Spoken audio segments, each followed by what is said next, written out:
Hello and welcome to P-Tech. Take a breath.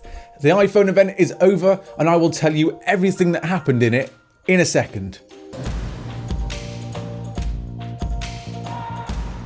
Hello and welcome to P-Tech, and there have just been 3 new iPhones announced by Apple. They are the iPhone 11, which has a starting price of £699. Then we go to the iPhone 11 Pro, so the normal iPhone 11 Pro is $999. The iPhone 11 Pro Max is then $1099, and it's all very exciting. We'll start with the iPhone 11 though, and the iPhone 11 is probably the most competitively priced iPhone that Apple have ever released. The iPhone 11 will also be running the brand new A13 Bionic chip, and they've said that this will make this phone even quicker than the A12s from last year. Now, the iPhone 11 is the successor to the iPhone XR, which came out last year, and as that came with a load of new colours, this one comes with a load of new colours as well. Those colours are green and a new purple as well, and it's got a 6.1-inch liquid retina display, and this new thing which Apple have announced today, which is spatial audio, which means that when you're watching your videos on the phone, it sounds even better than last year. Of course, it also has a new camera, and with that new camera comes 2 new things: an ultra-wide 12-megapixel camera lens, and also, finally, a dedicated night mode. Apple showed off the night mode a little bit on the iPhone 11, so it'd be interesting to see how that works and how it compares to some of the other phones, but it's quite exciting that the iPhone now finally has a dedicated night mode for their cameras. The ultra-wide camera lens on this one is nothing new. It is for an iPhone, but we've seen it before. It's just a nice addition now to be able to have it, and now the cameras will definitely compete with that of the Pixels. So like I said, it'll be really interesting to see what this phone can do. Because of that new wide-angle lens, there's also a bit of a new camera interface, which means you can swap between the lenses when recording video, which you can do, by the way, at 4K at 60 FPS on the iPhone 11, but you can switch between lenses without having to stop filming, so it's quite a smooth transition. As we're talking about the cameras, let's talk about the new word that's just been invented: slow-fi. That is a slow motion selfie, because the front facing camera on the iPhones can now do slow motion video for the first time. But do me a favor, if you're going to do a slow motion selfie, don't call it a slow-fi, just go away. The iPhone 11 also comes with the wireless charging, and as well as wireless charging, get ready, there's now a fast charging power brick in the box, so you can actually charge your phone fast. Rather than waiting 15 days to get 50% battery, you can now do it dead quick.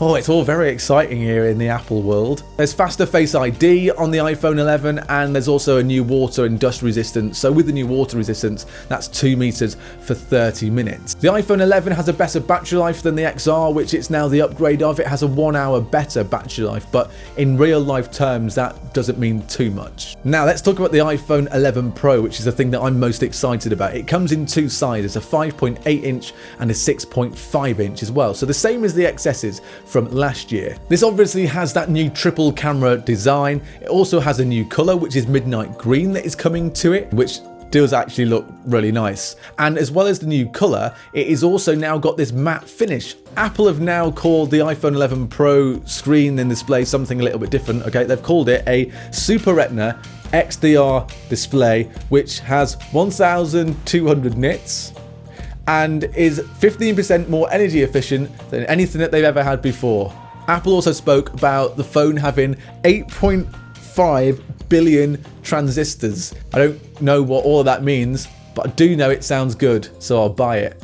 With what I've just said, it means you can get 4 to 5 more hours battery life on these phones, and that's a pretty big step up from last year, so your phone should easily now start to last an entire day. Right, let's talk about those cameras now on the iPhone 11 Pro, and it's now called Pro Photography. So what that means is that pro people can take better photos, while we still struggle to take photos of food for Instagram. It has 3 camera lenses, they're all 12 megapixel, and now you have 4 times optical zoom on these phones, so you can zoom in twice with the telephoto lens that is still there, and then with the super wide angle lens, you can zoom out 2 times as well. Like I mentioned with the iPhone 11, on the 11 Pro you can use all of these lenses at the same time with that new in-app camera redesign shift thing. It now means you can use all three at the same time and you can just smoothly transition between the three lenses. But there's one more thing with the photography that Apple mentioned as well, and that is something called Deep Fusion. What Deep Fusion does is it takes 4 mini photos before you actually take your main photo, then it takes 5 other photos afterwards as well, and then starts to stitch them together, so it gives you the best ever photo that an iPhone can produce. You can pre-order all of these phones this coming Friday, and then they're all available to pick up and get shipped on the 20th of September. So again, the prices for these are the iPhone 11 at $699, the iPhone 11 Pro at $999, and then the iPhone 11 Pro Max at $1099. And the iPhone 11 at the moment seems like the phone to go for, unless you really are going to be a pro photography user or really need that extra couple of hours of battery life with the 11 Pros. But that's what Apple have released for us this year for the iPhone 11s. Now, what do you think? Let me know in the comments below. Are you upgrading? Are you going to get any of these phones that Apple mentioned today? If you like the video, then subscribe to the channel and also give the video a like, and then we will see you on the next one. See you later.